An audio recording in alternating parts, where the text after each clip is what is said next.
நான் பார்க்கும்போது அதே மாதிரி தான். ஐ திங்க் எல்லா கர்ப்பிணி பெண்கள் இங்கே இருக்கவங்க முக்கால்வாசி ஐ திங்க் 7 மாதத்துக்கு மேலே இருக்கீங்க, எல்லாம் நிறைய வயசோடு இருக்கீங்க. ஸோ ஏர்லி ப்ரெக்னன்சி டிப்ஸ் இப்போ வந்து ஐ திங்க் உங்களுக்கு ரொம்ப யூஸ்ஃபுல்லாக இருக்க போகிறது கிடையாது. So I will give you some tips எப்படி டெலிவரியில் என்ன மாதிரி எல்லாம் நடக்கும் ஃபர்ஸ்ட் டெலிவரி அண்ட் டெலிவரி எவ்வளோ ஸ்மூத்தாக நீங்கள் ஹேண்டில் பண்ண முடியும் அண்ட் போஸ்ட் நேட்டலாக உங்கள் குழந்தைய நீங்கள் எவ்வளோ கேர்ஃபுல்லாக பார்த்துக்கணும் அண்ட் போஸ்ட் நேட்டில் உங்கள் உடம்பை எப்படி நல்லா பார்த்துக்கணும் அப்படின்றதுக்கு I think I'll give you some few tips. I will not take much of your time. நான் 12 மணி ஆயிடுச்சு, நீங்கள் உங்கள் எல்லாருக்கும் பசிக்கும்னு நினைக்கிறேன். Okay, so first thing is aiming for normal delivery starts from day 1 of pregnancy. அது நிறமாசக்கிட்ட நம்ம ஏன் பண்ணக்கூடிய ஒரு விஷயம் கிடையவே கிடையாது. உங்களுக்கு நார்மல் டெலிவரி வேணும் அப்படின்னா நீங்கள் டே 1ல இருந்து அதை நீங்கள் ப்ரிப்பேர் பண்ணணும். ஓகேயா? ப்ரிப்பரேஷன் இன் த சென்ஸ் உங்களுக்கு ப்ராப்பர் ஆன்டிநேட்டல் செக்அப்ஸ் போகணும், டாக்டர் கிட்ட மாதம் ஒரு வாட்டியாவது போகணும். நீங்கள் 3வது ட்ரைமஸ்டர் வந்ததுக்கப்புறம் மாதம் 2 வாட்டியாவது டாக்டர் கிட்ட போகணும்.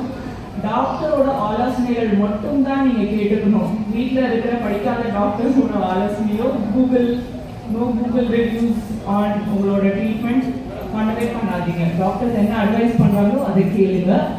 So diet plays a major role. உங்களுக்கு நார்மல் வேணும்னா diet plays a major role. ஏன்னா முன்னெல்லாம் சொல்லுவாங்க நல்லா சாப்பிடுமா அப்படின்னு சொல்லுவாங்க ப்ரெக்னன்சி அப்போ. இப்போ சொல்றதெல்லாம் ஆரோக்கியமாக சாப்பிடுங்க.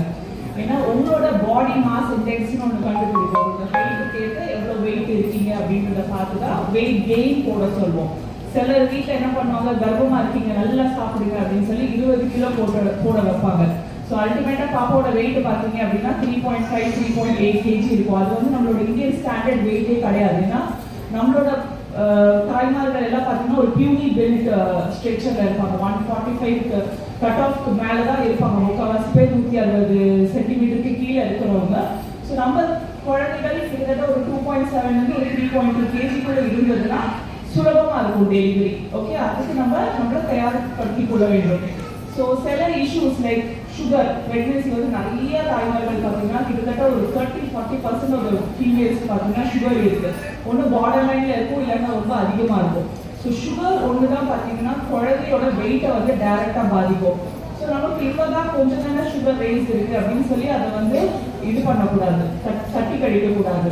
ஸோ சுகர்ஸை ரொம்ப ஸ்ட்ரிக்டாக கண்ட்ரோல் பண்ணிக்கணும். ஏன்னா அதிகமான சுகர்ஸ் இருக்கும்போது குழந்தையோட வெயிட் அதிகரிக்கும் அண்ட் ஆட்டோமேட்டிக்காக பார்த்தீங்க அப்படின்னா உங்களோட மோட் ஆஃப் டெலிவரியும் மாறி போகுது.